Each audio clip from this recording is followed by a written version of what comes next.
Eh, izin memperkenalkan pemateri kita terlebih dahulu.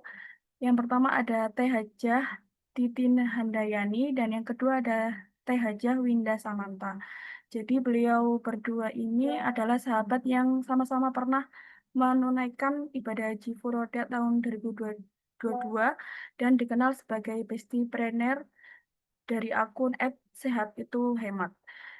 Mereka Beliau berdua akan berbagi pengalaman nyata dan motivasi spiritual, serta mungkin nanti ada kiat-kiat praktis bagi kita semua, para muslimah, agar tidak ragu dalam menata niat dan mulai merancang langkah menuju Baitullah sejak muda. Dan tanpa berlama-lama lagi, mari kita sambut dengan hangat kepada Teh Haja Titin dan Teh Haja Winda. Waktu dan tempat dipersilahkan.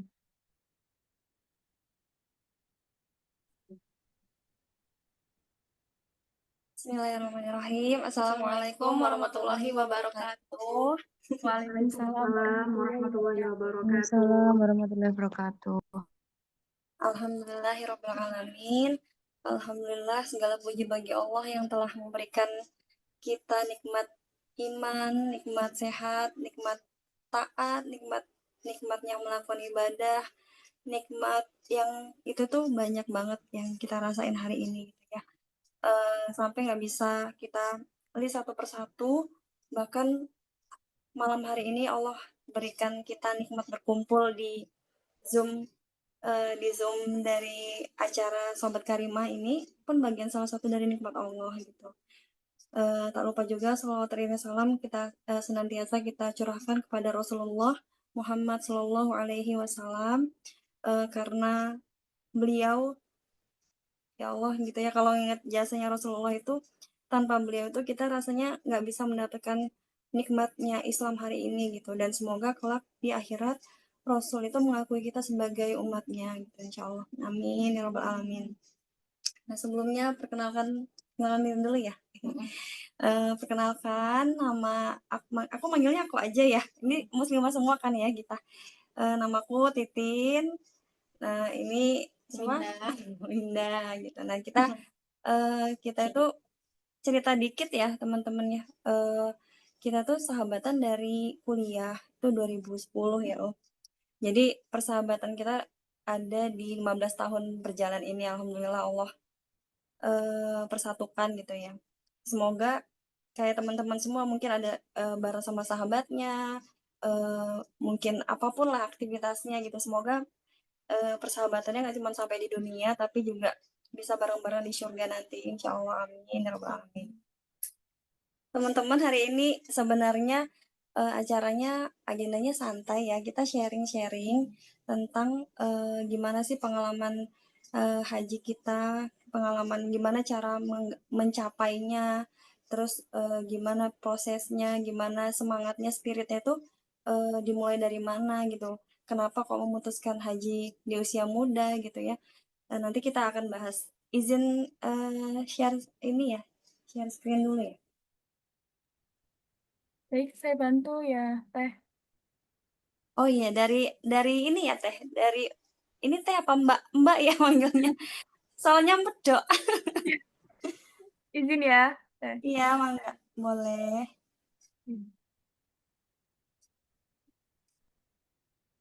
Oke. Apakah sudah terlihat, Teh? Ini lagi loading. Dari sana berarti. Oh, dari saya. Oke. Ini berarti di pause. Nanti itunya videonya bisa. Bisa. Oh, iya. Udah ya. Sudah. Oh, Oke. sudah terlihat ya? Udah. Alhamdulillah. Makasih Mbak. Nah, tapi sebelumnya pengen tahu dulu teman-teman, ini rata-rata dari daerah mana ya? Kalau boleh tahu, mungkin boleh di chat di kolom komentarnya. Atau boleh deh usia dan daerah ya. Pengen tahu ini usia kan namanya haji usia muda itu relatif ya gitu. Kita umur 35 ke atas, 40 pun masih muda ya, Oh? Masih muda itu gitu. Jadi katanya masih remaja sampai umur 40. Itu kata apa? Penelitian zaman Penelitian. sekarang. Tapi itu mah kita nggak mengacu ke itu, tapi lebih kepada spiritnya ya, spirit haji di saat fisik kita masih kuat gitu insya Allah. Oke, ada yang 24 tahun. Coba kita lihat dulu. Dari Sragen. Insya Allah, Surabaya, Jogja, Bandung, Jakarta, Sragen. Gresik, Masya Allah. Rata-rata Jawa Timur. Iya, rata-rata Jawa Timur. Kita juga orang Jawa sebenarnya. Iya. Kalau Cuma tinggal di Bandung.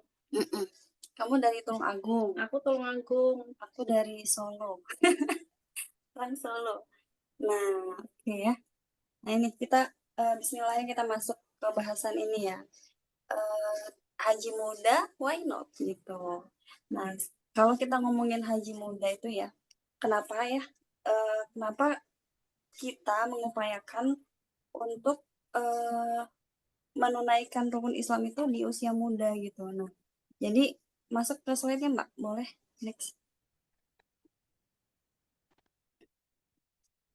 Next Mbak, slide-nya.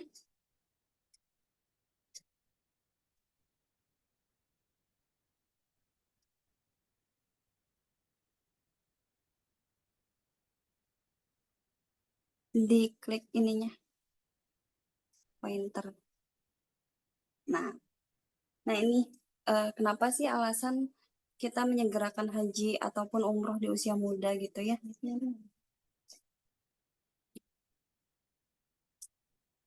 Yang pertama itu untuk jihadnya orang tua, anak-anak, orang lemah dan perempuan itu adalah haji dan umroh. Ini sesuatu yang sebenarnya itu mungkin teman-teman di sini udah ada yang umroh ataupun bisa jadi udah ngerasain gitu ya, namanya umroh pasti sesuatu yang effort juga ya gitu.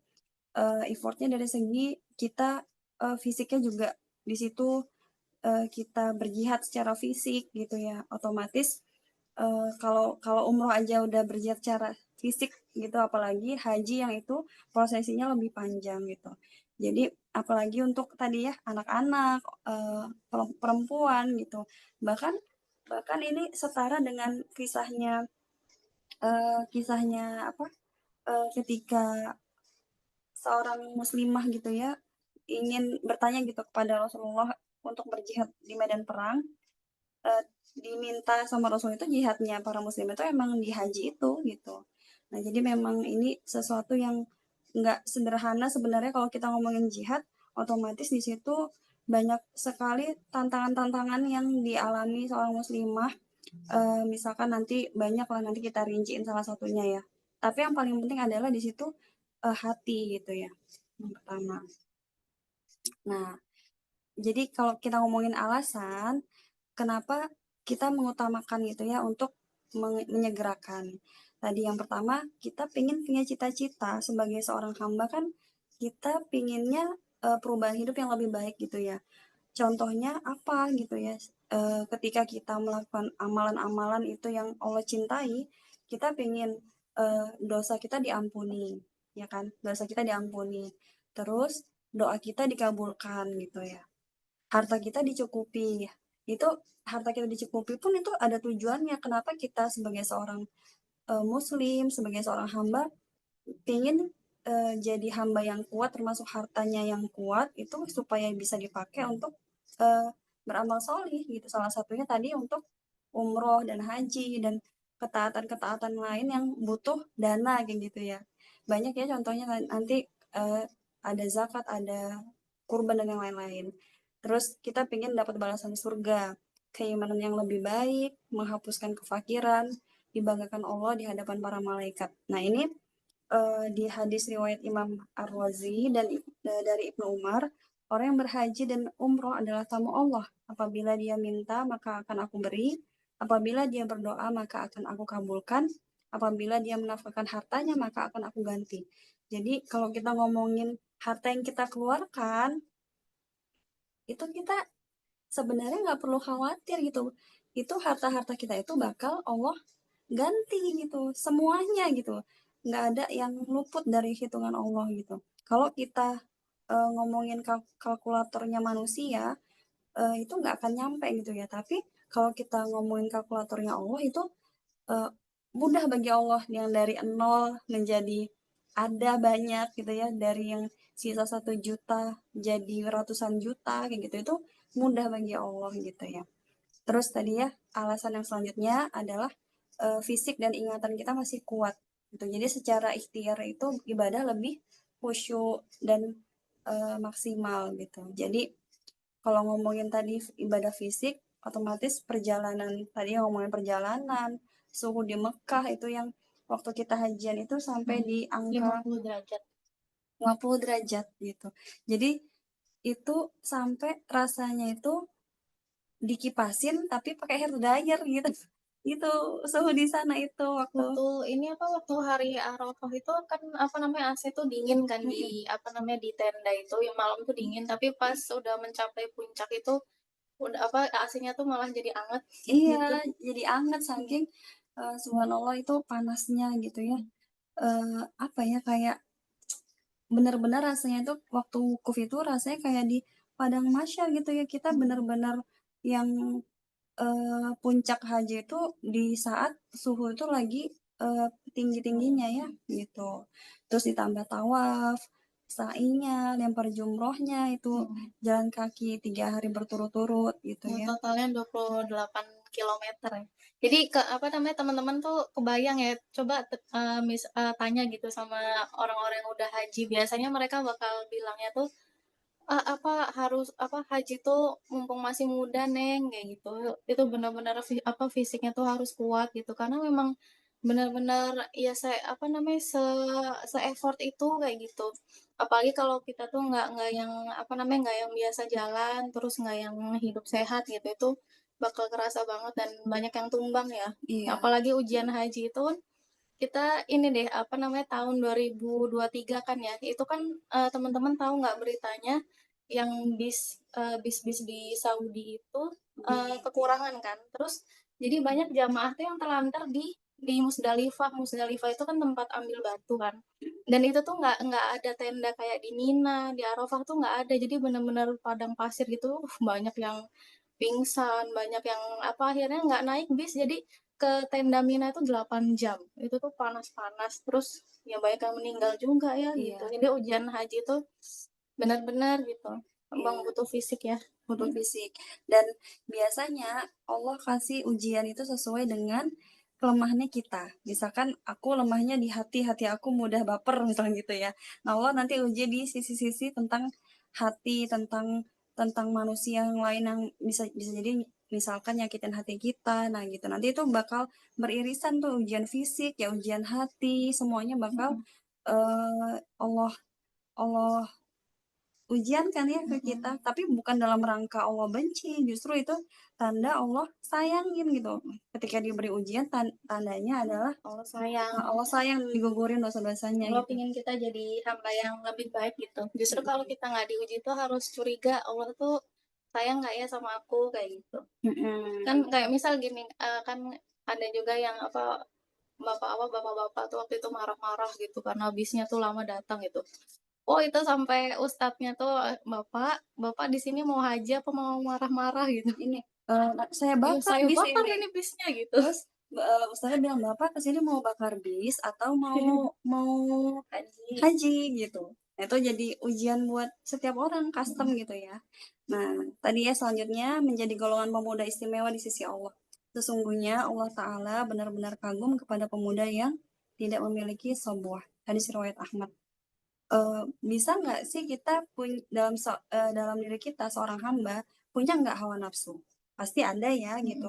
Dan itu nggak bisa hilang dari diri kita karena kita kan diciptakan sepaket dengan sifat buruk, sifat baiknya, kelebihan kekurangannya. Nah, tapi kita lebih memilih yang mana gitu untuk dicondongkan gitu. Ketika kita lebih eh, memperbesar atau mencondongkan hawa nafsu kita, mengikuti hawa nafsu kita, berarti kita tidak bisa menahan diri gitu ya, mengontrol diri. Tapi tadi Allah ternyata kagum kepada pemuda-pemuda yang mengontrol dirinya tadi tidak mengikuti hawa nafsunya, yaitu pemuda yang tidak sombong tadi gitu ya. Nah, next selanjutnya ini ya, kita akan bicara tentang ngobrolin tentang kenapa aku sama Winda milih buat umroh dulu gitu. Nah, ceritanya sebenarnya panjang, tapi kita persingkat. Umroh dulu, kemudiannya setelahnya adalah haji. Nah, kita sebenarnya kalau ngomongin tadi ngomongin Mbak kan bilang ya Mbak, kita besti planner di Saya Tuh Hemat. Nah, jadi Saya Tuh Hemat itu muncul nggak yang tiba-tiba langsung muncul, tapi kita ada prosesnya. Bisnis kita tuh dari kuliah sampai akhirnya kita jatuh bangun, kita ngerasa hidup kita terpuruk, kita pernah riba, kita pernah terjerat apa ya, maksudnya terjerat riba karena kesalahan-kesalahan masa lalu kayak gitu-gitu. Dulu belum banyak ilmu tentang riba. Iya, belum banyak yang kayak edukasi gitu ya tentang riba gitu.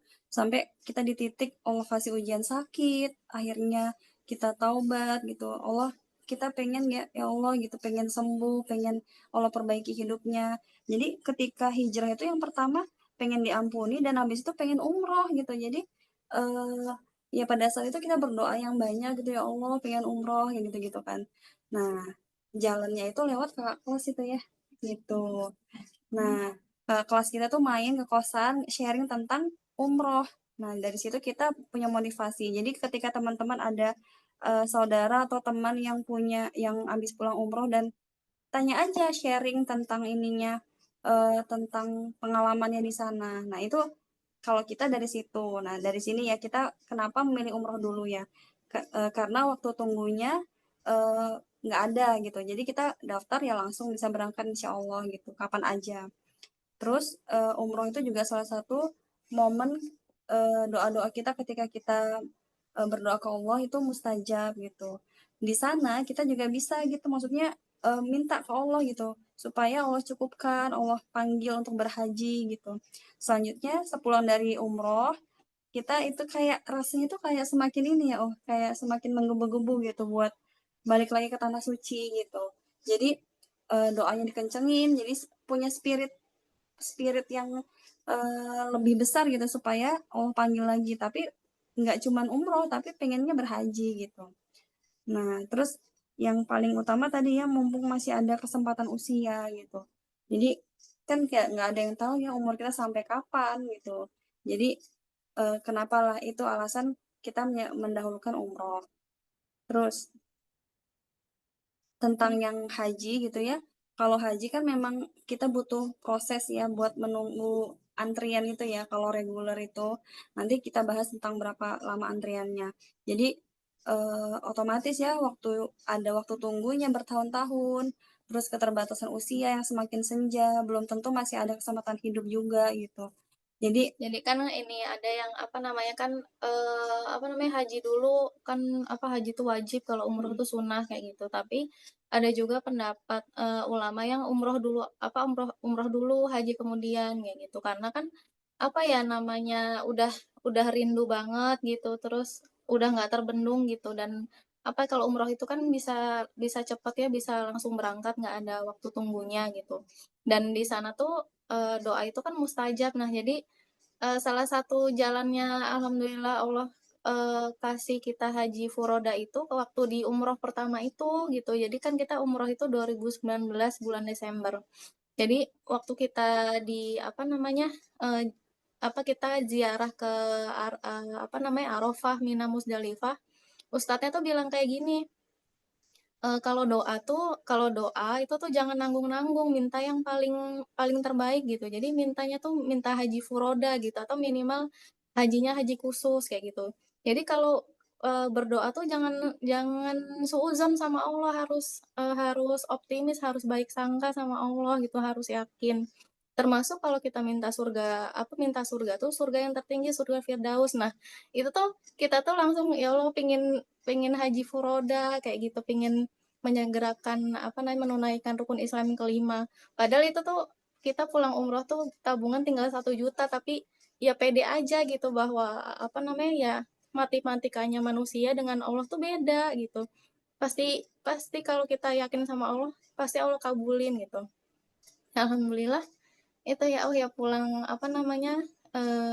pulang umroh itu, alhamdulillah rezeki itu, Allah kasih berlimpah dan bisa daftar haji furoda ya, oh ya, Iya. gitu. Jadi kita, tim yang umroh dulu, haji kemudian gitu.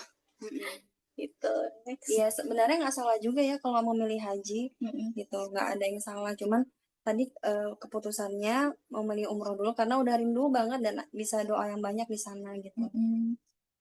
Gitu, next Mbak. Nah ini boleh di play Mbak video. Ada sahabat kita pas di sofa Marwah doa dikasih sama Allah SWT, minta yang banyak gitu loh. Ada orang umroh Ramadan, beliau pengen haji sama istrinya, dan pada saat itu beliau ini nggak ngerti jalur, nggak ngerti link, nggak ngerti. Doa di sofa, ya Allah saya pengen haji tahun ini, tapi saya nggak tahu gimana caranya, tapi saya yakin Engkau maha berkuasa. Saya pengen haji tahun ini dan istri berangkat tahun itu sama istri berangkat, dan proses visanya lebih cepat daripada yang lain, dan Allah buka setelah dia pulang dari umroh Ramadan tersebut, dibuka jalan-jalan sama Allah. Jadi ini momen doa di sana itu sangat kuat diijabah oleh Allah. Nabi SAW bersabda, al-ghazi fi sabilillah, orang yang berjihad di jalan Allah, wal hajju wal mu'tamir, orang yang haji dan umrah, wafdullah, tamunya Allah, da'ahum fa'ajabuh, Allah undang mereka, mereka menyambut dan datang, fasa'aluhu fa'atahum, maka ketika mereka meminta di sana, Allah kabulkan permintaan-permintaan mereka. Haji dan umrah tamu Allah, mereka Allah undang, mereka datang, gantinya mereka minta, Allah kabulkan.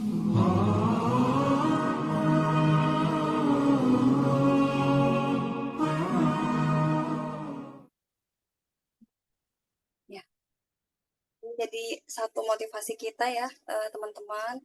Jadi memang kalau kalau sama Allah itu minta apa aja. Jadi jangan ragu, jangan takut nggak dibales, jangan setengah-setengah, minta yang terbaik gitu ya. Supaya kita punya Allah yang maha kaya, kita punya Allah yang maha berkehendak gitu. Jadi jangan kayak ke makhluk. Kalau kita minta ke makhluk kan ke manusia gitu ya, minta tolong ke teman gitu, pasti teman kita ada titik-titik capek, titik bosen gitu ya. Tapi kalau ke Allah mah jangan gitu. Allah tuh malah senang kita mintain tolong, kita sering berharap sama Allah, sering minta tuh Allah tuh malah senang gitu. Beda kalau ke manusia kan, minta tolong terus kayak gitu kan, kalau ke manusia tuh kayak gitu. Jadi banyak teman-teman, yang Allah kabulin tuh setelah berumroh itu banyak, cerita dari teman-teman tuh juga banyak yang dijabah, salah satunya Allah mudahkan untuk untuk berangkat haji tuh lebih cepat kayak gitu. Next Mbak.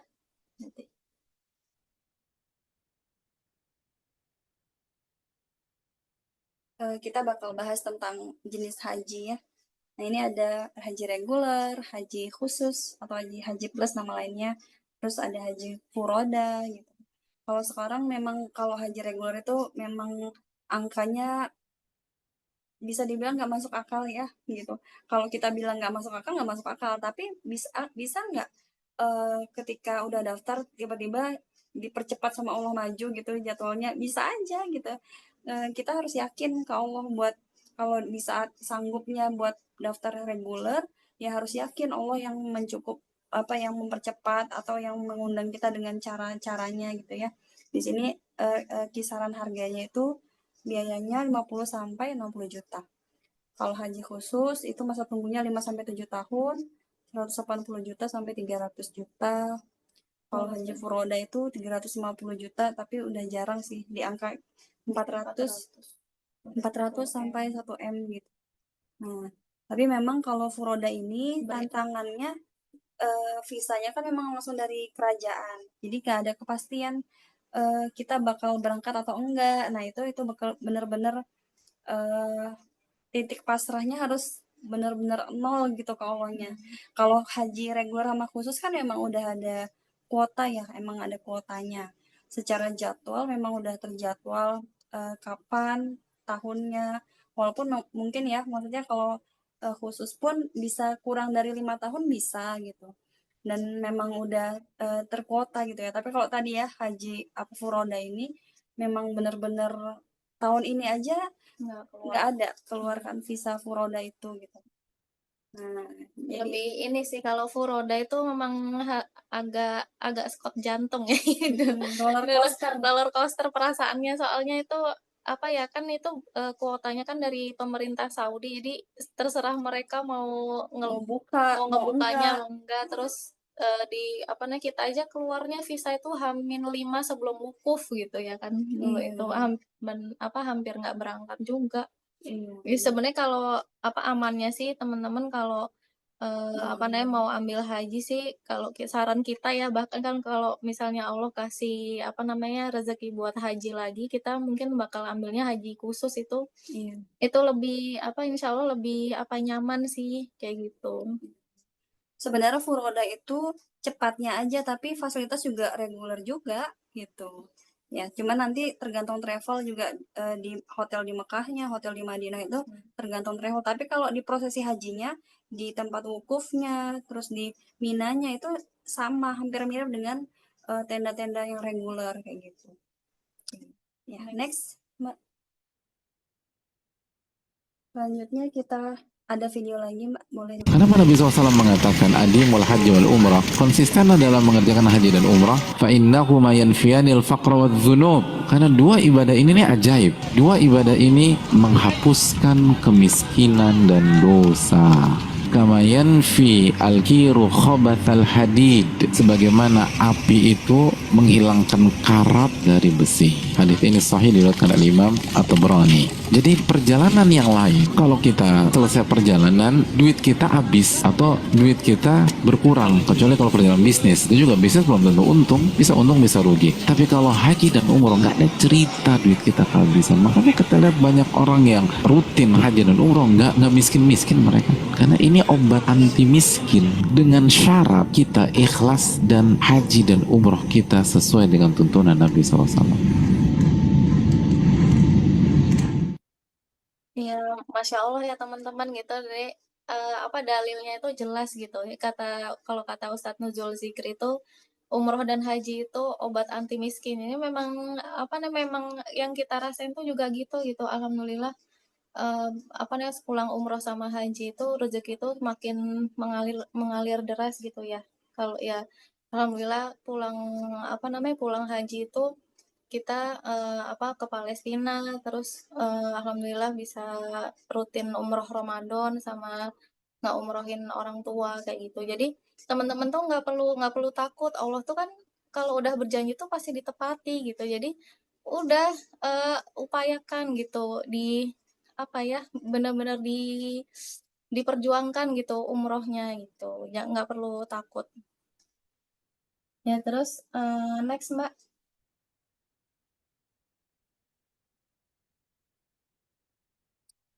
Nah, apa ini apa tentang ini ya tentang pola pikir gitu.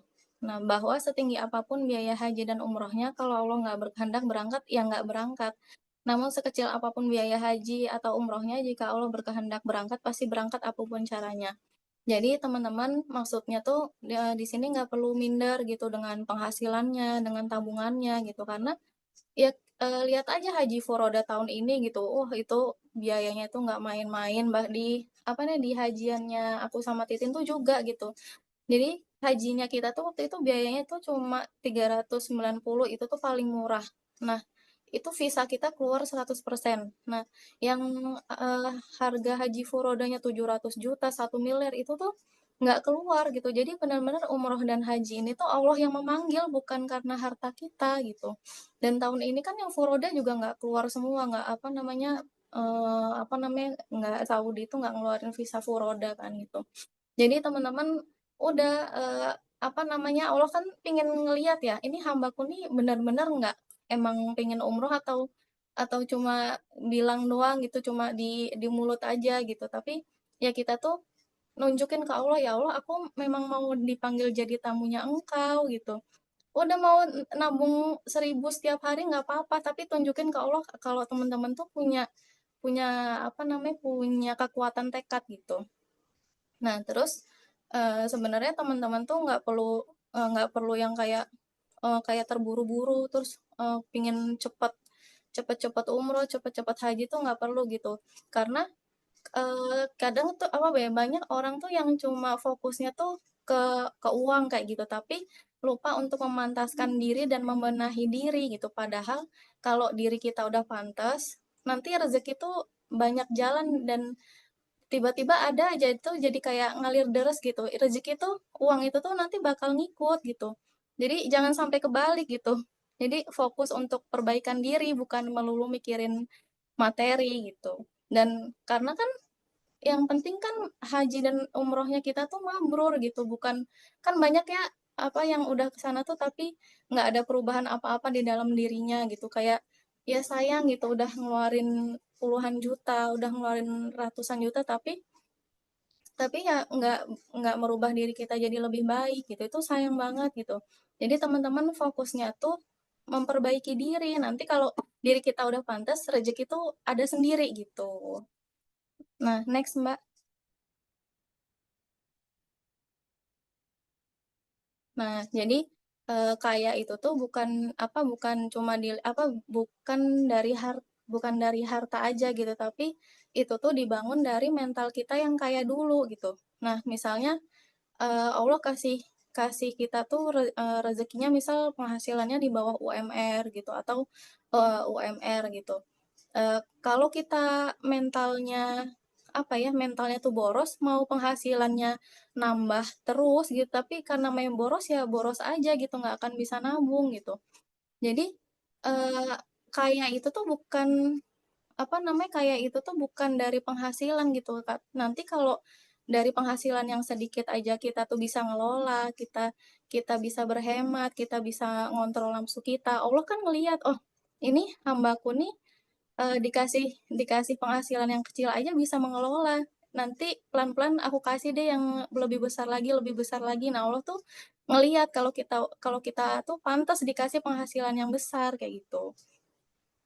Nah, karena kalau, apa ya, kita tuh bisa ngelola uang dengan baik, nanti lambat laun nasibnya kita tuh juga berubah jadi lebih baik, gitu.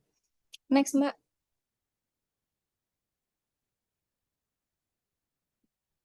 Nah, terus apa nih yang bisa kita lakukan dulu gitu supaya supaya, apa ya, Allah tuh ngelihat kita tuh sungguh-sungguh gitu. Nah, yang pertama, perbaiki hubungan dengan Allah, orang tua, teman, sahabat, atasan, rekan kerja, tetangga, dan hewan. Jadi, taubat, minta maaf, coba di-list gitu orang-orang yang pernah kita sakitin, terus mungkin kita juga belum minta maaf gitu ya, gitu. Kita list satu-satu kita minta maaf.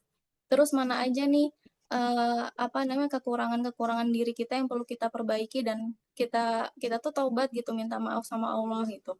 Banyak berbuat baik, terus kalau, apa namanya, kalau berjanji itu ditepati, terus kita, meringankan bebannya orang lain, sambung silaturahim gitu. Nah, terus yang kedua, miliki amalan unggulan yang istiqomah berkelanjutan.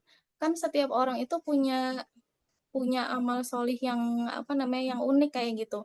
Ada yang istiqomah misal ngasih makanan, ngasih kucing jalanan tuh makanan gitu ya, street feeding. Ada yang istiqomah, misal sebelum tidur itu memaafkan orang lain, jadi dia tuh nggak nyimpen sakit hati gitu sama orang lain. Ada yang, tiap pagi misal bikinin teh anget buat bapaknya sebelum berangkat kerja. Nah, itu tuh kelihatan kayak amalan yang remeh, tapi kalau dilakuin istiqomah tuh Allah tuh suka gitu dan itu tuh jadi amalan unggulannya kita gitu. Itu jadi salah satu sebab Allah tuh suka sama kita dan, memanggil kita nanti buat, jadi tamunya Allah gitu. Nah, terus yang ketiga, besarkan wadah rezekinya kita gitu. Jadi misal, ya ini ya profesional dan ikhlas dalam bekerja gitu. Jadi, berarti jangan korupsi waktu, terus jangan, ngambil-ngambil untung dari yang bukan haknya gitu. Misal, budget fotokopinya 5.000 tapi kita ada margin gitu, jadinya kita tulis 7.000. Nah, jangan kayak gitu gitu. Terus berarti datang tepat waktu gitu. Nah, mungkin kelihatan kayak kayak receh, tapi itu tuh sesuatu hal yang kita tuh amanah dalam bekerja gitu. Nah, terus cari pemasukan tambahan, misal bisnis rumahan, jadi reseller atau kerja paruh waktu. Nah, terus berhemat, kontrol nafsu, lebih banyak nabung, makan dan pakaian sederhana. Jadi, utamakan fungsi bukan gengsi ya. Nanti dijelasin lebih lanjut. Terus kalau healing yang deket-deket aja. Nah, terus pastikan penghasilan dan harta kita nggak ada hutang dan riba. Jadi kayak kredit, pay later, leasing, itu benar-benar dihindari ya. Teman-teman tahu tahu semua lah itu tuh haram gitu ya. Dan apa namanya, aku pernah dengar kajiannya Ustadz Adi Hidayat. Jadi Allah itu cuma mau nerima yang baik-baik gitu. Jadi kalau kita berangkat umroh, tapi dalam keadaan kita tuh ada hutang riba, terus ya ada pay later kayak gitu. Allah tuh haji dan umroh kita tuh bisa nggak mabrur kayak gitu. Dan itu tuh serem banget gitu. Nah, terus hidup sehat biar biar hemat gitu, nggak yang jajan terus kayak kelihatannya jajannya cuma 5.000 tapi sehari ternyata bisa habis 20.000 25.000 gitu, nggak kerasa. Nah, terus teman-teman mulai ini bikin paspor gitu. Paspor tuh berlaku 10 tahun ya. Iya, sekarang. Nah, terus itu tuh cuma 300.000 gitu. Nah, dulu aku sama Titin tuh tahun 2018 akhir itu kita tuh bikin paspor padahal uangnya tuh juga belum ada, terus makan masih susah gitu. Tapi pas bikin paspor tuh kayak kayak impian ke Baitullah tuh makin dekat gitu. Dan waktu itu tuh berdoa gini, ya Allah mudah-mudahan paspor ini hanya kami gunakan untuk ke tempat-tempat yang baik gitu. Kami gunakan untuk bolak-balik ke rumahmu gitu. Dan tuh Masya Allah ijabah gitu gitu. Terus datang ke travel minta brosur dan banyak tanya gitu. Jadi teman-teman nggak usah malu datang ke travel tuh buat tanya-tanya dulu gitu, nggak apa-apa, mereka mah welcome gitu kan, nggak yang harus daftar pada saat itu juga. Jadi tuh biar teman-teman dapat brosurnya, terus ditempel di kamar, jadi biar tiap hari tuh ngeliat gitu, tiap hari tuh keingetan. Misal tiap kali misal mau jajan gitu, pas bangun tidur ngelihat ngelihat brosur umroh sama haji tuh jadi lebih semangat lagi nabungnya gitu, jadi bisa ngerem gitu buat buat hal-hal yang boros gitu, dan kayak semakin dekat gitu buat kesana, jadi tiap hari tuh semangat gitu ya. Iya. Terus sering tanya ke orang yang udah haji dan umroh gitu, itu tuh bikin nambah kayak nge-trigger gitu, makin semangat lagi, kayak semakin deket gitu. Terus baca buku sama ikut manasik, jadi sekarang tuh banyak yang manasik gratis itu, kerasa pas muterin Ka'bah, terus sa'i bolak-balik kayak gitu. Itu nggak terasa air mata tuh netes gitu. Jadi benar-benar kayak sebentar lagi, padahal juga nggak tahu berangkatnya kapan gitu. Tapi Allah tuh ngelihat kesungguhannya kita gitu. Nah, next Mbak.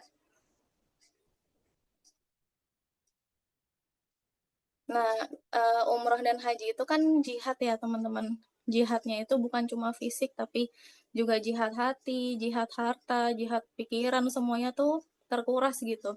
Nah, kalau kita jihad dari yang kecil-kecil aja belum lulus, gimana Allah mau ngasih jihad kita yang lebih besar di umroh dan haji gitu.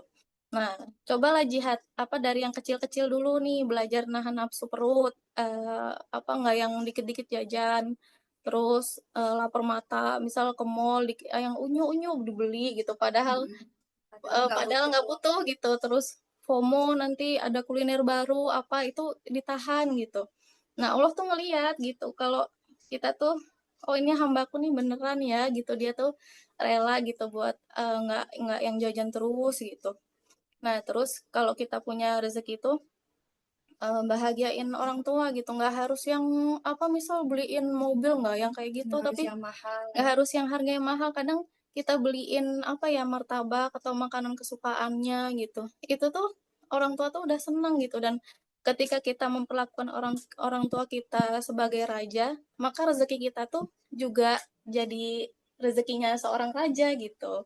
Kalau Atau bahkan nggak cuman ngasih hadiah, bisa juga ringan tangan ke orang tua buat bantuin kerjaan rumah, bantuin aktivitasnya lah di rumah gitu. misalnya Cuci cipiring, piring, nyapu, tapi nggak ngeluh gitu ya. kalau kan kadang suka ya males, mager gitu-gitu. Nah itu, jadi setiap gerak-gerik kita kan dilihat Allah gitu. Sekecil apapun, bahkan yang remeh gitu ya di hati kita juga Allah lihat gitu gimana niat-niat kita. Jadi kalau bantuin orang tua, beliin sesuatu, ngerjain apa itu diniatin buat Allah kayak gitu. Nah, terus ini ya, rajin sedekah ke anak yatim, fakir miskin, termasuk ke hewan gitu. Jadi jangan sama hewan tuh sama kucing, misal itu tuh jangan jahat-jahat gitu. Misal cuma lewat ditendang gitu. Itu jangan kayak gitu kan. Dia juga makhluk Allah gitu.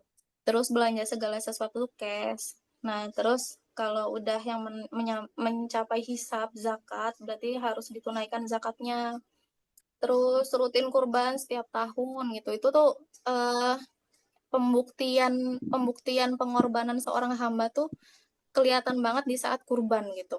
Iya. Ya, itu tuh benar-benar pengorbanan melepaskan gitu. Jadi misal apa ya? Kambing sekarang berapa tuh harganya? 3,5 apa sampai mulai dari berapa sih?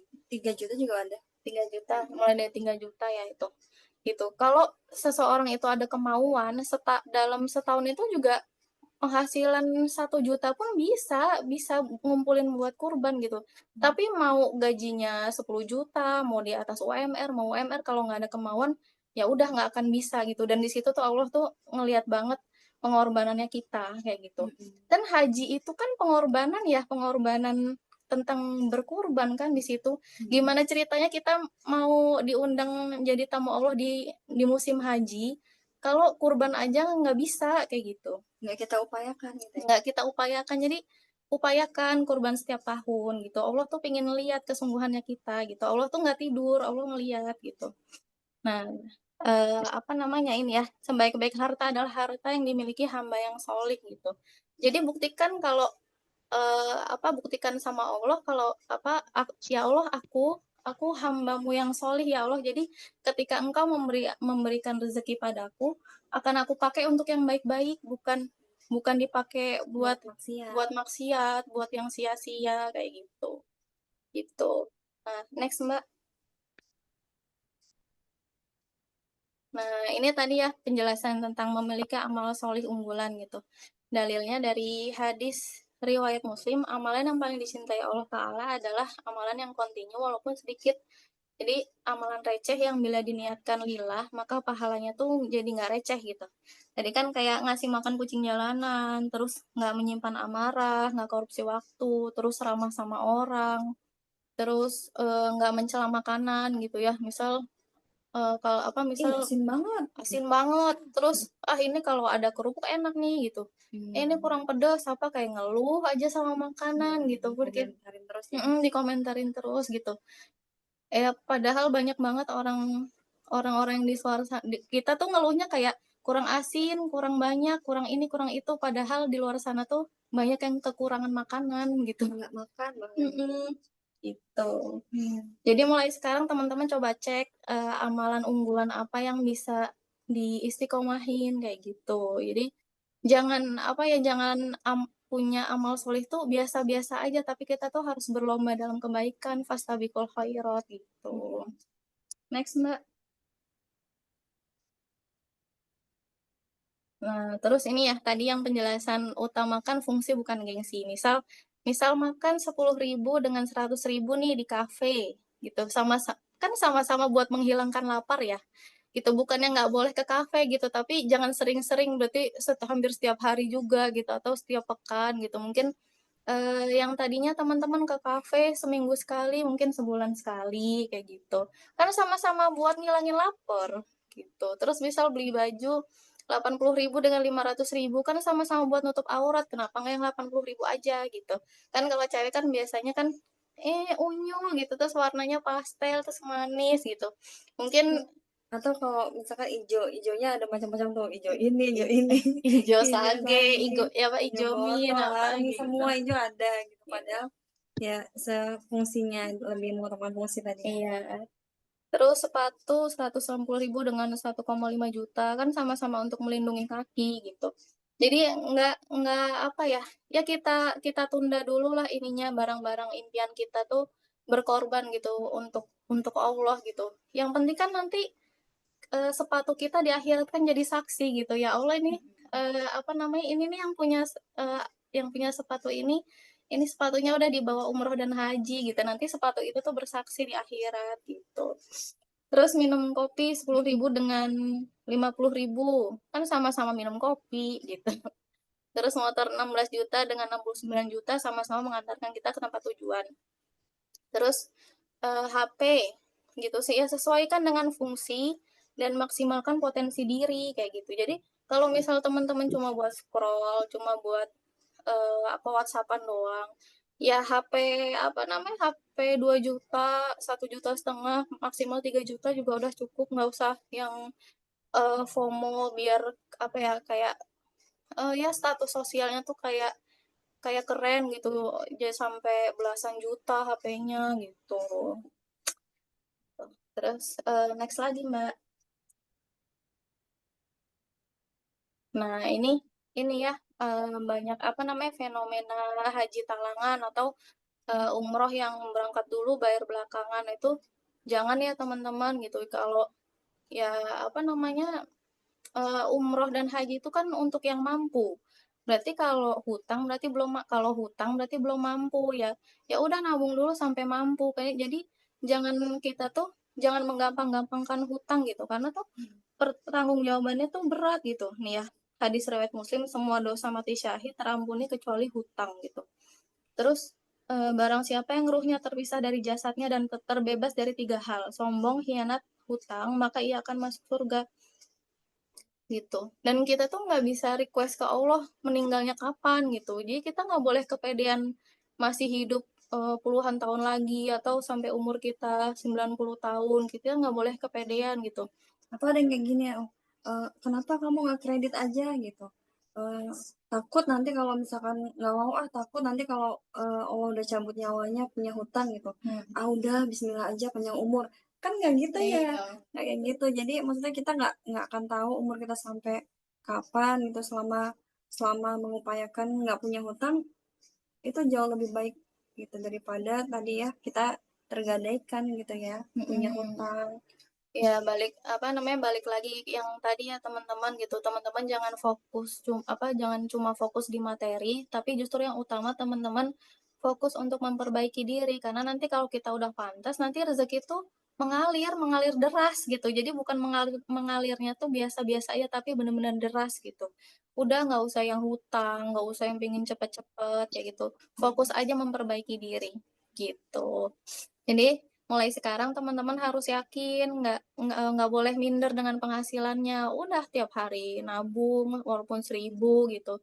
Allah kan ngelihat usahanya kita. Gitu. Atau bisa Allah juga bisa ngeliat usaha kita misalkan tadi ya kan cari penghasilan tambahannya. Misalkan bisnis apa karena memang nggak bisa dipungkiri ya kayak dari apa ya pesannya Rasulullah kan 9 dari 10 pintu rezeki itu berasal dari berdagang, berbisnis kayak gitu.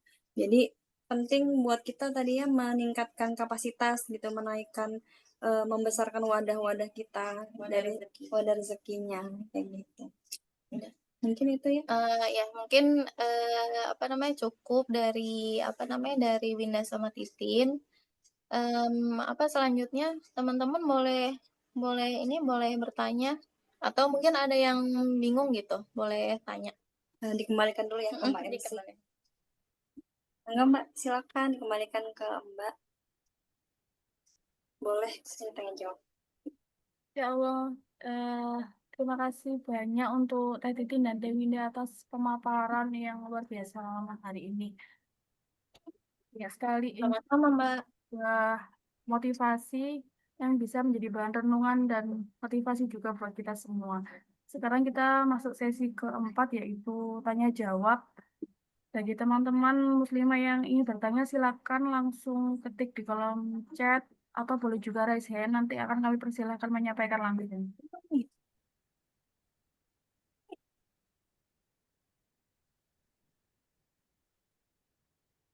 Izin teh, ini ada pertanyaan dari Kak Yana. Pertanyaannya, Bismillah Kak, izin bertanya, apa perbedaan Haji Plus Kemenak dan Haji Plus dari travel? Misal jejak imani, apakah ada beda secara fasilitas? Terima kasih sebelumnya.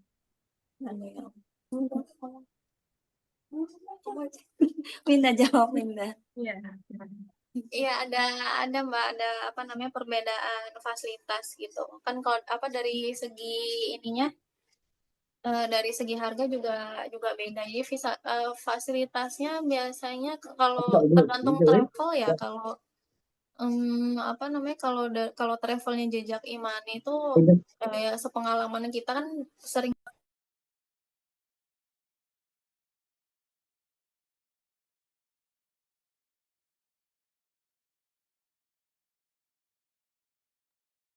Oh, maaf teh, itu ke-mute. Oh iya, Ya. maaf. Tadi sampai mana ya?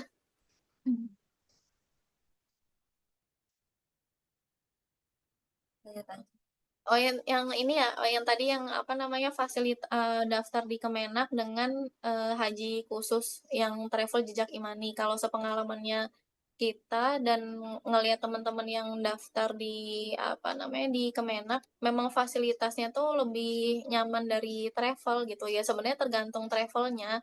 Cuma kalau dari Jejak Imani, karena kita udah sering pakai Jejak Imani, itu memang nyaman banget dibandingin yang daftar ke Kemenak gitu. Karena kan harganya juga juga beda gitu. Gitu, Mbak. Karena biayanya termasuk mempengaruhi sih, Mbak. Kayak misalkan apa ya, kayak misalkan harga-harga yang murah gitu, misalkan umroh yang hemat banget, otomatis fasilitasnya juga berpengaruh. Misalkan hotelnya lebih jauh, terus misalkan kamarnya apa, bintangnya bintang 3 atau di bawahnya, kayak misalkan kayak apartemen itu juga ada yang hemat banget gitu. Tapi ya tadi siap jalan jauh, siap buat ya jauh lebih fisiknya lebih terkuras otomatis sih. Gitu.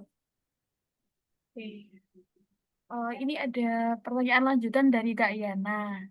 Kemudian, apakah seperti umroh mandiri untuk anak muda itu rekomen, Mbak? Mbak lebih rekomendasi selalu umroh yang tidak banyak jalan kemana-mana atau yang ada ziarahnya? Kalau ini dari aku dulu ya. Sebenarnya gini, kalau umroh pertama disarankan pakai travel sebenarnya, karena memang harusnya memang pakai travel supaya tahu medan ya di sana, gimana letak-letaknya di mana. Otomatis yang paling pertama sih dari segi prosesi ibadahnya ya, kayak misalkan Fikihnya. fikih-fikihnya. Itu kalau apa namanya, banyak juga yang apa namanya, ya sekedar kayak ritual umroh tapi nggak dapat esensinya, terus nggak sampai masuk ke kolbu gitu, perenungan muhasabahnya gitu. Jadi kalau umroh masih pertama, kedua sih better pakai travel ya gitu. Mungkin kalau umroh mandiri mungkin kalau udah umroh yang keempat kali, 5 kali dan seterusnya mungkin. Kalau kita sih memang belum ada berencana umroh mandiri kayak gitu ya, karena memang otomatis selain keperluan apa ya, kemampuan berbahasa juga pengaruh gitu. Walaupun tetap aja maksudnya kan bisa pakai bahasa Inggris gitu ya, tapi kan nggak semua keluarga di sana bisa berbahasa Inggris gitu. Jadi memang kalau kita sih memilih buat pakai travel ya. Tapi balik lagi ke teman-teman, kalau misalkan dirasa yakin nih dengan selalu umroh mandiri gitu ya, ya nggak apa-apa juga gitu. Kan bisa aja ya sekarang pengajuan visa visa juga bisa mandiri kayak gitu. Bisa juga ya. Iya, itu kan tadi kalau ikut travel juga udah pasti ada ziarahnya, jadi kita ngerti gitu. Kalau ya itu tadi, kalau umroh udah sering ke sana, terus misal mau mandiri gitu ya nggak apa-apa juga, nggak jadinya kan nggak yang apa ya, maksudnya tuh udah paham gitu setiap tempat itu secara historis dan apa yang perlu dimuhasabahi itu udah ngerti gitu. Kayak kan setiap tempat pasti ada hikmah-hikmah ya. Kita Mm. berhikmah di sana, misalkan di Gunung Uhud hikmahnya apa, misalkan di apa misalkan kayak di Masjid Kuba itu ada sejarahnya kayak gimana. Nah, itu penting buat kita. Jadi nggak sekedar datang kan kalau ziarah apa kita datang ke tempat city tour lah bahasanya lebih gampang ya.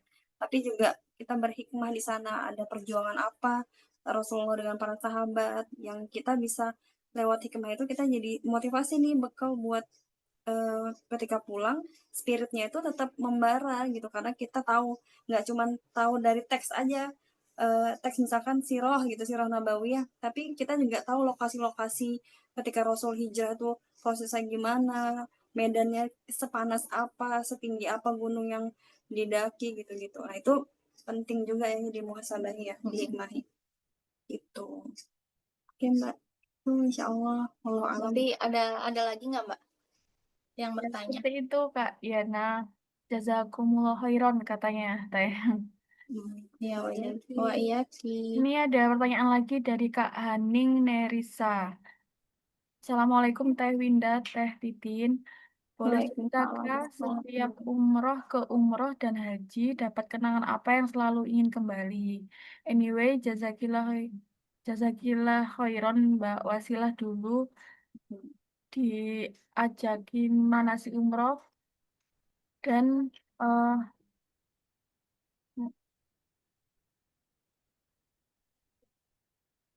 di Jalan Bandung bulan November 2024, bulan April 2025, Allah beneran undang. Padahal saat manasik saya dan suami nggak ada dana umroh sama sekali. Ya Allah. Iya, ya Mbak Hening, Masya Allah Mbak. Boleh kita ketemu lagi kapan-kapan di Ya, Bandung. ini testimoni nih guys. Ini Gitu. testimoni real gitu ya. Jadi waktu itu memang Mbak Hening, kan kita pernah ngumpul ya teman-teman di Bandung buat manasik yang pengen manasik umroh gratis dari Jejak Imani waktu itu.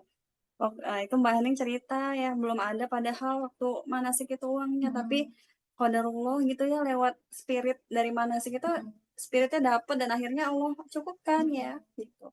Jadi pertanyaannya apa yang membuat kita bolak-balik jadi kesannya pasti ada beda ya setiap umroh ke umroh yang lain kayak gitu.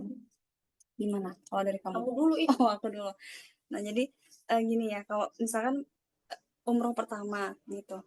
Umroh pertama itu the first itu ya ngelihat Ka'bah, ngelihat apa ya kita berdoa di sana, kita menumpahkan segala rasa, segala keluh kesah, segala cita harapan itu ke Allah gitu. Selama ini cuma lihat Ka'bah di sajadah, ini ngeliat langsung ya Allah, Ya Allah. nangis gitu. Bahkan gini, bahkan kalaupun yang kedua kali, yang ketiga kali, yang keempat kali rasa itu masih sama. Pas ngelihat Ka'bah ataupun pas baru mendarat aja gitu ya ke di bandara itu rasanya tuh kayak ya Allah hati tuh kayak bergetar gitu. Allah kasih kesempatan bisa balik lagi ke tanah yang diberkahi kayak gitu. Jadi gini, kalau Kayak misalkan nggak pernah bosan gitu, pasti selalu nangis gitu kalau apa tiap kali ke sana gitu ya. iya benar. Kalau kesan pertama tadi ya ada cita-cita yang eh, tersampaikan ke Allah gitu ya, pengen udah Allah kasih umroh, tapi di sisi lain ada cita-cita yang belum tercapai gitu. Pasti doanya makin banyak juga kan gitu. Misalkan di umroh selanjutnya tuh pengen tuh nanti Allah undang haji, pengen pengen Allah pengen apa gitu. Nah, itu jadi setiap momen itu pasti ada harapan-harapan yang itu tuh namanya manusia pasti kita punya harapan yang itu tuh akan terus ada gitu dan kita mengusahakan harapan-harapan itu harapan yang baik kayak gitu ya. Nah jadi pasti nggak akan pernah bosan gitu buat balik Yang paling kerasa tuh apa? Tanah suci itu kan apa namanya gambaran apa ya? Gambaran akhirat nanti gitu ya. Apa hal terkecil yang terselip di hati kita yang kita ucapkan bahkan yang kita perbuat itu langsung dibalas sama Allah, mau perbuatan buruk mau perbuatan baik bahkan baru terselip di hati itu langsung Allah kabulin. Jadi misal hal-hal remeh gitu ya, misal kayak nanti pingin kurma gitu, tiba-tiba ada orang yang ngasih kurma gitu, tiba-tiba misal gini, "Oh kayaknya udah 3 hari di sini restonya nggak ada buah ya." Tiba-tiba pelayan hotelnya itu, "This is for you," gitu. Itu buah buah jeruk udah dipotongin, kita tinggal makan. Ya Allah, itu tuh rasanya kayak diromantisin Allah gitu, dan itu tuh maksudnya tuh banyak hal-hal yang langsung Allah ijabah gitu, dan itu langsung bikin kita, "Oh, ya Allah," gitu, kayak rasanya tuh semua aku dirayakan gitu, kayak rasanya tuh kayak dicintai Allah tuh benar-benar kerasa banget gitu. Selama apa namanya, bahkan ya sepulang sepulang umroh, sepulang haji, itu kayak, kayak doa-doa itu kayak cepat gitu diijabah sama Allah tuh gitu, dan banyak petunjuk-petunjuk tuh yang mendekatkan kita dengan impian-impian kita gitu, kayak dibimbing gitu rasanya gitu. Terus, apalagi tuh misal yang kayak apa namanya, langsung cepat gitu apa namanya, di sana gitu langsung diijabah sama Allah tuh. Iya, contohnya waktu kita raudhah, aku baca yang ini postingan Mbak Hening juga yang tentang ke raudhah, pengen sisa-sisa waktunya pengen ke raudhah, terus ternyata Mbak Hening dapat waktu 1,5 jam apa 2 jam gitu ya di raudhah, gitu. Itu lama banget, selama itu tuh, Oh, Masya Allah. biasanya cuma 5 menit 5 di menit, situ mah. 10 menit gitu. Heeh, paling Kita yang dapat waktu 1 jam aja ya tuh nikmat banget, apalagi Mbak Hening dikasih waktu yang jauh lebih banyak ya, bermesra-mesraan sama Allah tuh di raudhah gitu, dekat dengan Rasul juga. Rasulullah. Nah, jadi hal-hal yang kayak kita pokoknya mah di sana mah berprasangka baik aja ke Allah. Pengen, ya Allah pengen ini, ya Allah pengen doa, yang paling penting sih doa untuk ini ya, keimanan kita, mohon ampun gitu, dimudahkan dalam melakukan ibadah, diringankan gitu, dimudahkan untuk berbuat baik ke orang lain gitu, diminta buat lapangkan hati. Itu yang paling penting tuh yang kayak gitu-gitu untuk akhirat gitu. Kalau untuk dunia, kalau yang akhirat aja dikasih gitu, untuk yang dunia itu mudah kok, mudah banget bagi Allah kayak gitu. Ibarat tuh gini, akhirat itu padi, dunia itu rumput. Rumput. Kalau kita nanam padi, kan rumput ikutan numbuh. Tapi kalau kita nanam rumput, ya nggak mungkin padi ikutan numbuh kan gitu. Jadi kalau kita apa yang ngejar akhirat, nanti dunia tuh ngikut gitu. Tapi kalau kita ngejar dunia, ya akhirat kita nggak akan ikut gitu. Jadi tuh kayak yang misal kayak raudhah itu ya, yang pengalaman kita juga ya, yang itu tuh penjaga raudhahnya, askarnya itu tuh nggak ngeh kita tuh di situ udah lama banget, dan rombongan kita udah keluar dari situ itu udah sampai negara mana, udah sampai berapa sesi gitu. Iya. Itu askarnya nggak ngeh kita tuh masih di situ gitu. Jadi bener-bener di sana tuh kerasa banget ajaibnya tanah suci kayak gitu. Iya. Dan selama di sana kan bukan berarti kita di sana doang berprasangka baiknya, banyak berdoanya, justru di sana tuh latihan supaya nanti kita di kehidupan sehari-hari kita tuh juga juga selalu berdoa, selalu baik sangka sama Allah gitu. Terus banyak zikir, terus sholat sunnahnya juga kita istiqomahin kayak gitu. Karena Allah tuh pengen ngasih tahu, ini loh ketika kamu taat, ini langsung aku kasih kayak gitu. Jadi kamu tuh jangan ragu sama aku gitu. Kayak ibarat tuh Allah bilang kayak gitu. Iya, iya. Benar. Ada satu momen, ada tambahan satu lagi ya waktu kita haji. Waktu haji itu proses waktu tawaf itu ada memang momennya itu area mataf itu udah penuh banget gitu. Area Ka'bah yang bawah itu tuh udah penuh. Jadi kita nggak bisa tawaf di areanya Ka'bah. Jadi mau nggak mau harus naik skuter ya. Naik skuter. Nah, jadi waktu mau naik skuter itu kita kan udah jalan tuh ya ke Masjidil Haram. Ternyata lupa bawa dompet, sementara kalau naik skuter kan harus bayar kan. Nah, uangnya tuh di dompet semua, di hotel lah pokoknya. Aku ngobrol ke Winda, kita nggak, aku lupa bawa dompet. Jadi uang kita digabung atau di dompet yang sama. Nggak bawa dompet, padahal bisik-bisik gitu ya, bisik-bisik. Gimana? Ya Allah gitu. Ya udahlah gimana Allah aja Ya gitu. Allah, pasrah. Tiba-tiba baru selesai ngomong ada ibu-ibu yang datengin kita, dan itu satu jamaah ya, ibu-ibu, tapi posisinya ibunya tuh jauh jalannya dari kita, posisi jalanan itu.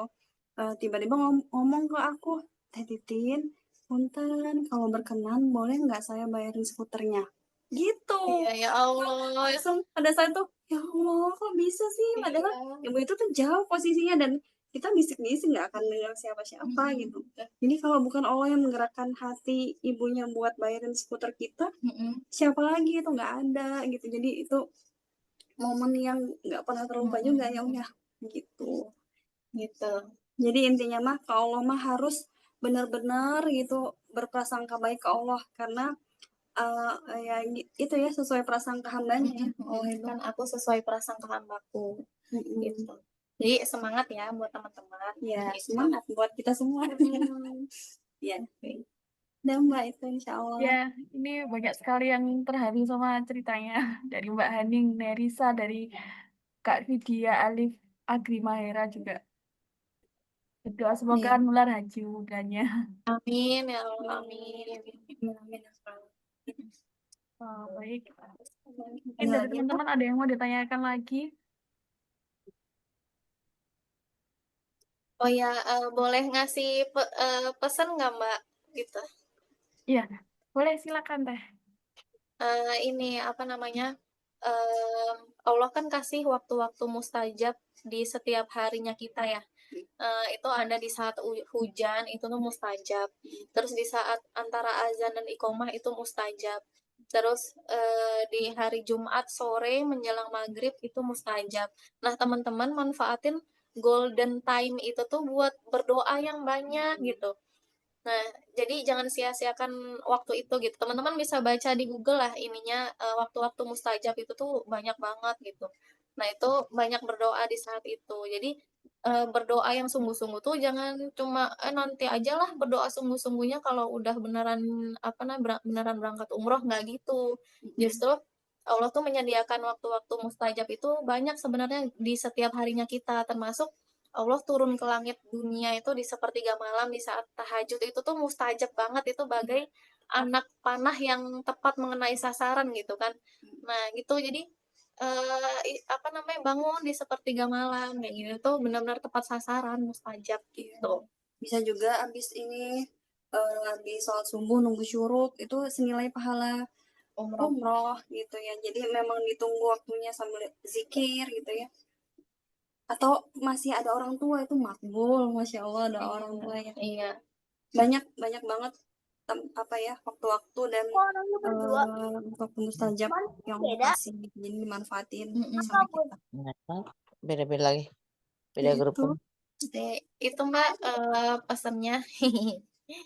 Terus teman-teman mungkin ada yang ditanyain lagi?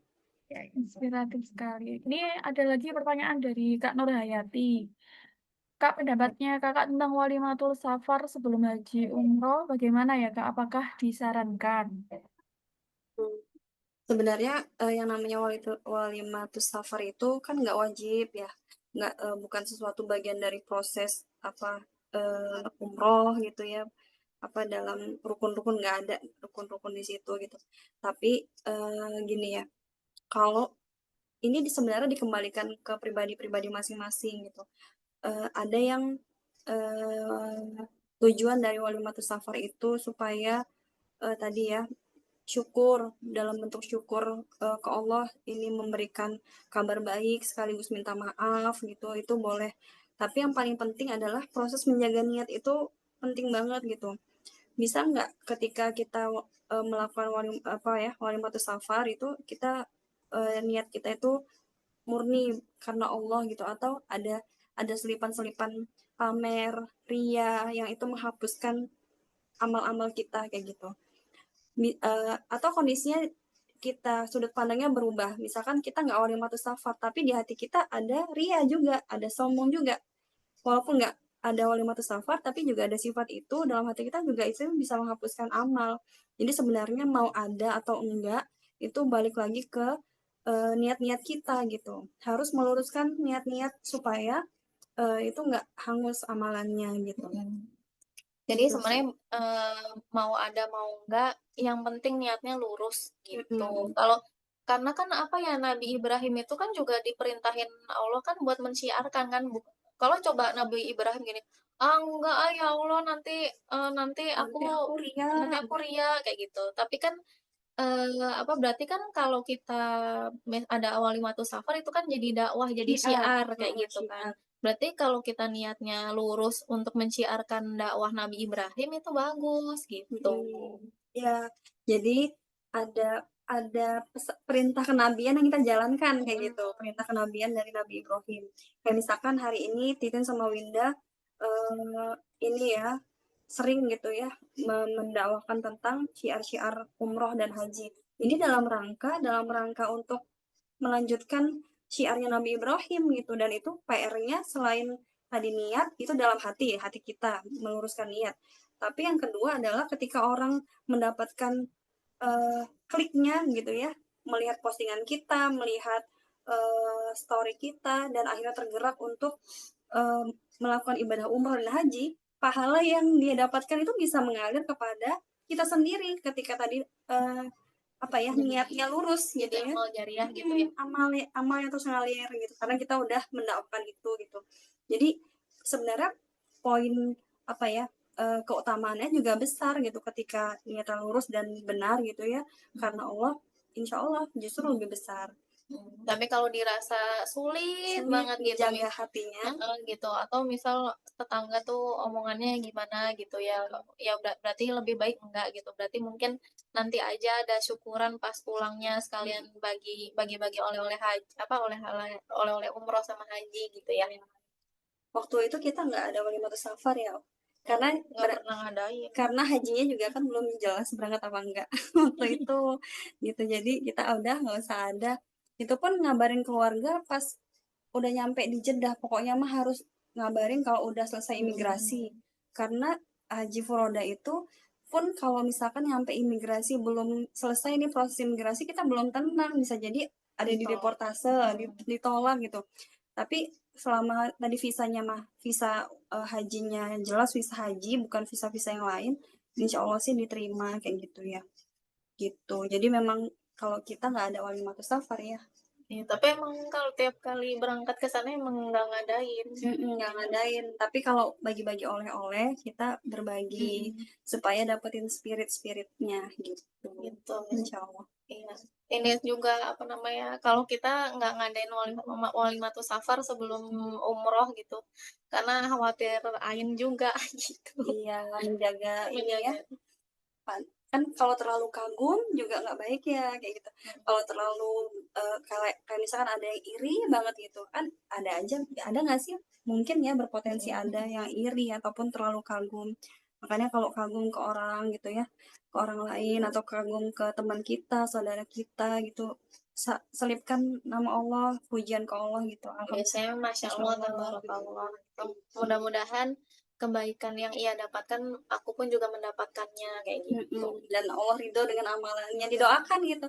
Misalkan Mbak berangkat umroh, ada temennya gitu ya, didoakan gitu temennya teman Mbak ini ngedoain Mbak yang baik-baik. Insya Allah ya, ketika kita mendoakan yang baik-baik, doa itu balik ke kita sendiri kok gitu. Gitu. Tuh Mbak, insya Allah. Iya benar ya, subhanallah. Potensi AIN tuh sekarang ini banget ya, era media sosial. Ya Mbak, dikembalikan lagi ke Mbak MC. Mbak namanya siapa sih Mbak MC? Mbak MC. Oh, Yuni, Siapa? Yuni. Mbak Yuni. Iya. Ya, seperti itu Kak Nur Hayati. Ini juga ada respon dari Kak Yana. Sebenarnya bener banget potensi AIN masa kini kayak besar banget. Eh, kalau dari saya sendiri ada yang mau saya tanyakan nih Teh. Oh iya, Boleh, boleh boleh, Mbak. Boleh Mbak Yuni. Setelah pulang dari haji, apa perubahan paling terasa dalam hidup Teteh? Kayak baik kebiasaan atau cara berpikir, terus kayak POV-nya seperti apa melihat hidup gitu Iya. setelah pulang haji. Ya. Yang paling Mbak, yang sebenarnya ini ya, maksudnya ini sharing dalam rangka memotivasi apa ya, mengingatkan diri sendiri juga. Semoga ini jadi motivasi juga buat teman-teman yang lain gitu. Motivasi kita setelah umroh ataupun haji kan kita capaiannya mabrur ya. Nah, menjaga mabrur itu kan sebelum, saat, dan sesudah. Jadi kita tuh berusaha nyari apa sih ciri-ciri mabrur gitu ya. Kalau kata Rasul, ciri mabrur itu ketika seorang yang berpulang dari umroh ataupun haji, dia perkataannya lembut dan santun dan suka memberi makan.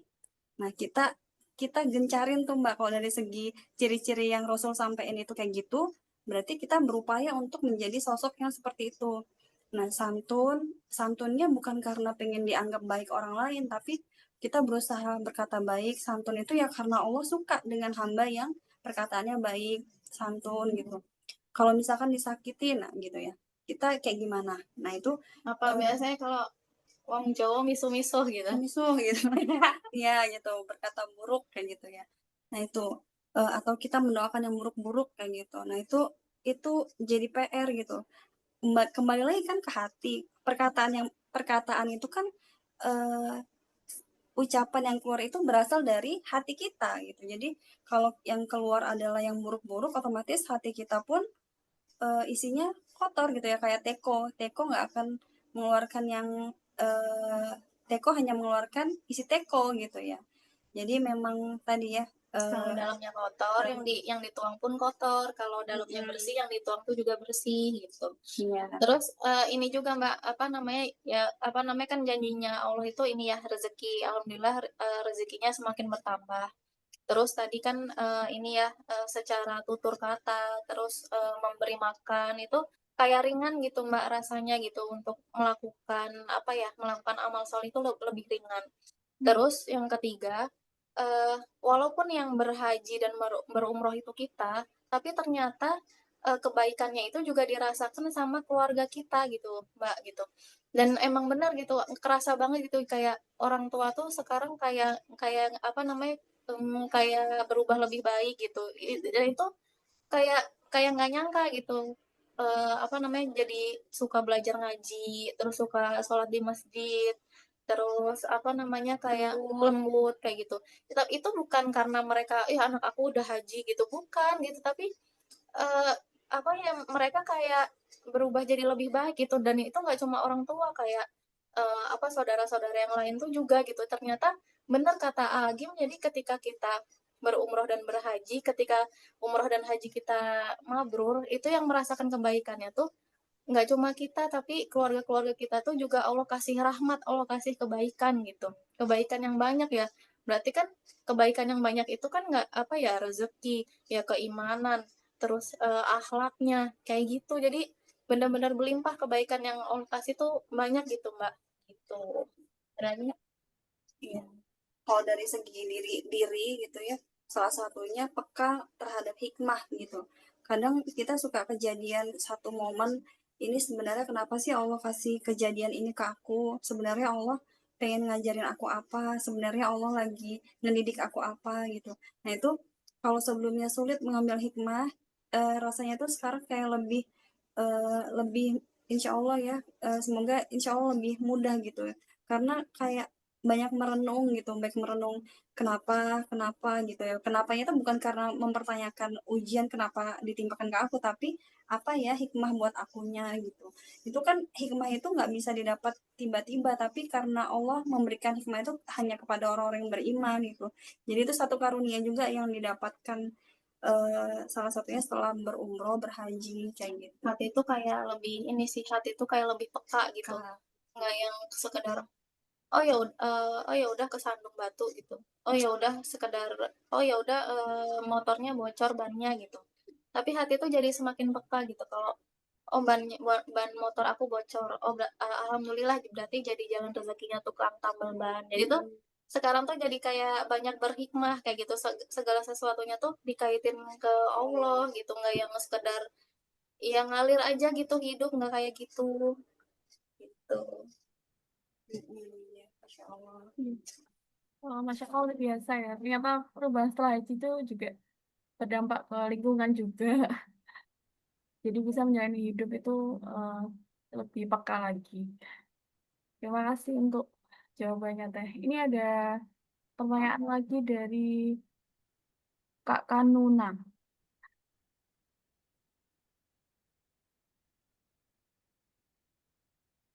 Oh, mohon maaf ini ke skip ada dari Kak Indri. Kak Indri dulu ya.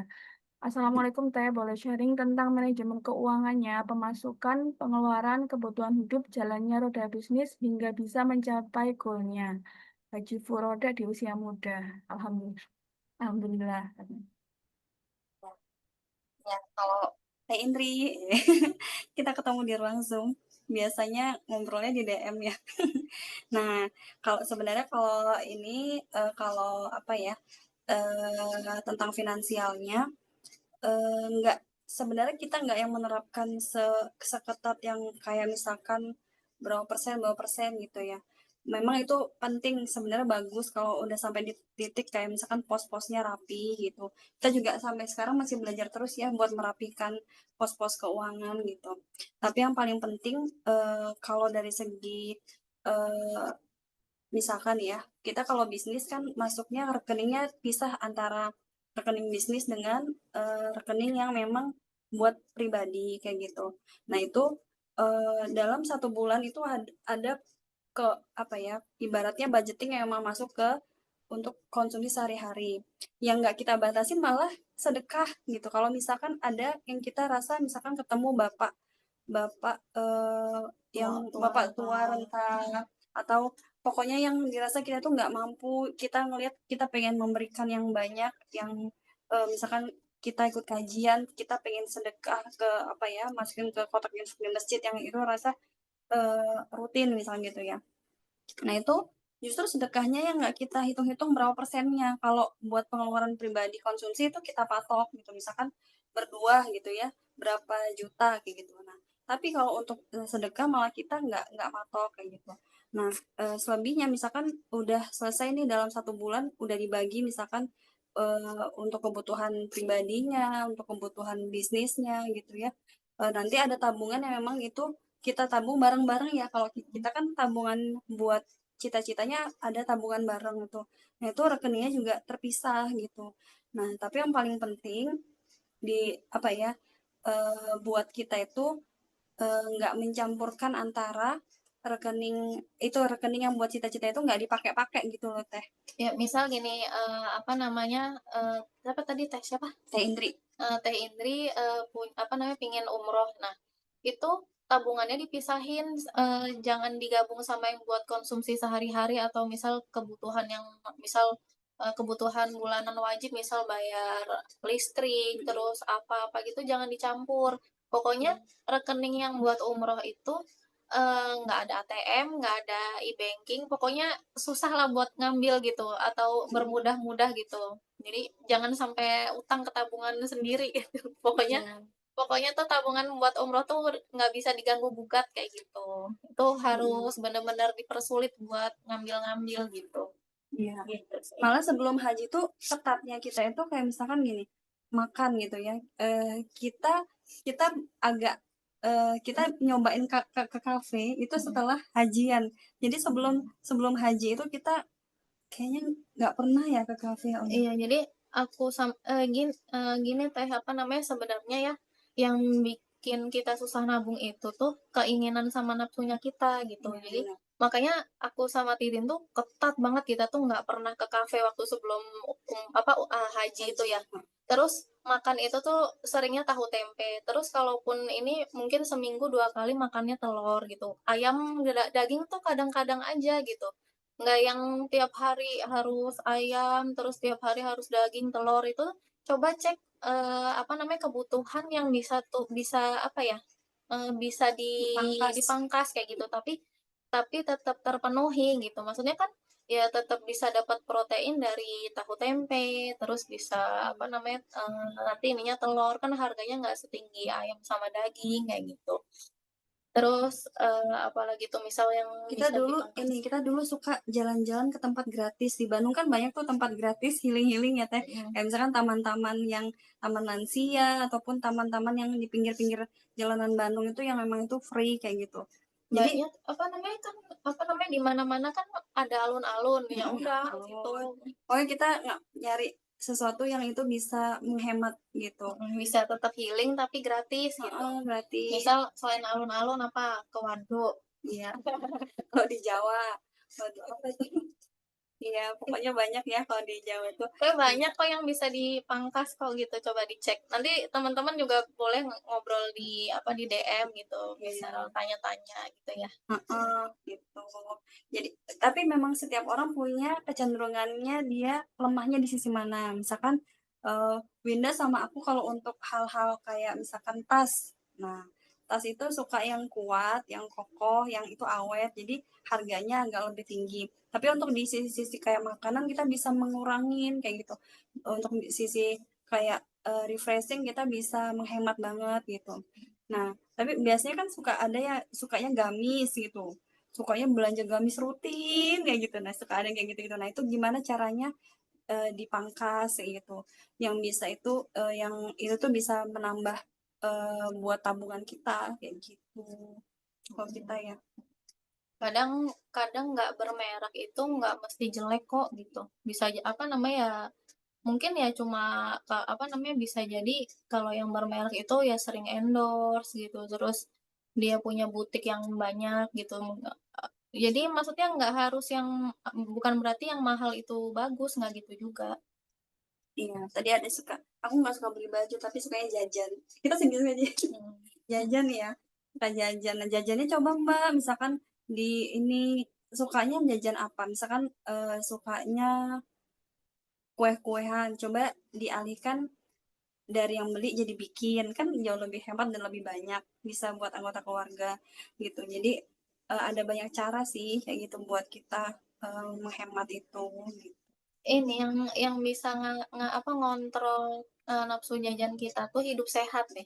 Hidup sehat sama sering puasa itu tuh ngontrol banget, karena semakin kita nggak hidup sehat itu tuh keinginan, apa sih kalau istilah di kesehatan tuh, craving gitu. Jadi tuh kayak kayak sakau sakau. Kalau belum, apa ya, kalau belum makan manis tuh kayaknya pusing gitu.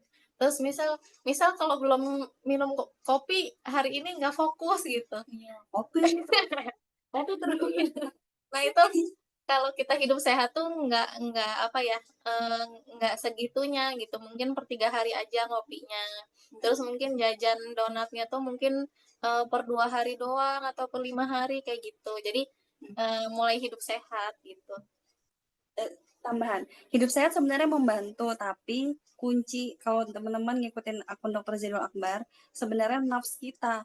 Kalau ada nggak yang hidup sehat tapi pengennya salad, yang saladnya tuh harganya juga tinggi, atau yang pengennya misalkan aku mah hidup sehat, tapi pengennya pakai minyaknya minyak kelapa, padahal nggak ada, adanya minyak sawit, nyari yang nggak ada gitu. Itu juga bikin jadi nggak sehat sebenarnya gitu. Jadi sebenarnya nggak sehat dari segi hatinya kayak gitu.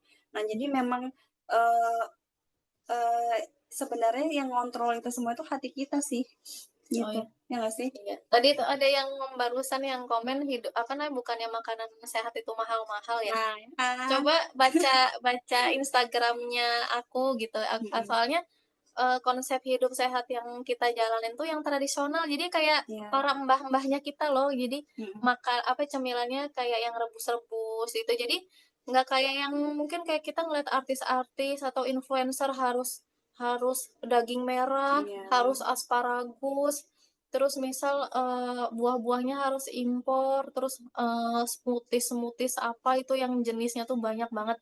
Jadi mm-mm. sebenarnya tuh apa ya, sebenarnya dari dulu juga para mbah-mbah kita tuh udah hidupnya tuh udah sehat. Minumnya apa? Jamu, Jamu, wedang, terus apa, makanannya kan kayak getuk-getuk. getuk, ubi-ubian. Kan itu tuh murah murah murah banget kan gitu. Iya, benar. Jadi tergantung yang kita contoh hidup sehatnya yang mana nih gitu. Gaya mana? Jadi murah kok gitu.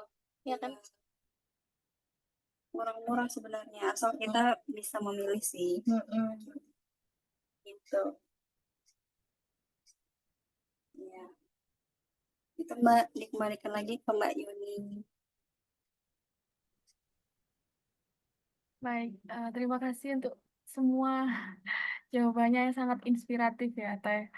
Alhamdulillah kita udah di penghujung acara nih, udah eh, pukul 21 lebih gitu ya. Mungkin udah bisa kita tutup, tapi sebelum itu saya mohon izin ya. Untuk teman-teman semuanya bisa minta tolong on cam untuk dokumentasi. Oh, ya. Sami-sami.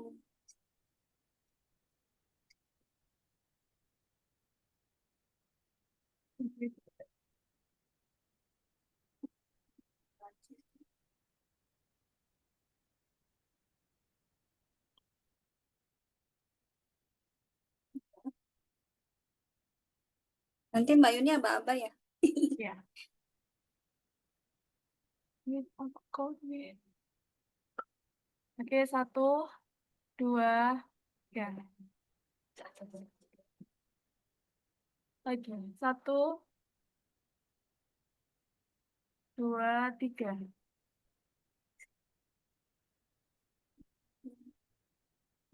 Ini ada 2 slide soalnya. Oh, Oh iya Mbak. 1 lagi. 1, 2, 3.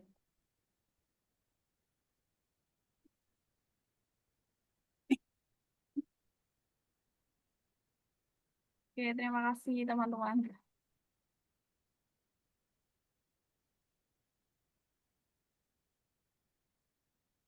Baik, terima kasih untuk THJ Titin dan THJ Winda atas waktu, ilmu, dan semua kisah inspiratifnya yang sudah dibagikan. Semoga Allah membalas dengan keberkahan dan menjadikan setiap kalimat yang disampaikan menjadi amal jariah. Amin. Terima kasih juga untuk seluruh peserta yang sudah hadir dan aktif malam ini. Semoga setelah kajian ini kita tidak hanya terinspirasi, tapi juga termotivasi untuk mulai menyusun langkah kecil menuju impian seperti Teh Haja Winda dan Teh Haja Titin berhaji di usia muda. Dan akhir kata, mari kita tutup kajian malam ini dengan membaca hamdalah, alhamdulillahirabbil alamin. Dan sekian dari saya sebagai moderator. Mohon maaf apabila ada salah kata yang kurang berkenan. Saya akhiri. Wassalamualaikum warahmatullahi wabarakatuh. Waalaikumsalam warahmatullahi wabarakatuh. izin pamit ya. Dadah. Terima Assalamualaikum. kasih. Mbak Yati. Mbak Iyaki, terima kasih Terima teman-teman. kasih. Sama-sama. Semangat umrohnya. Makasih, Ron. Terima kasih. Pamit ya.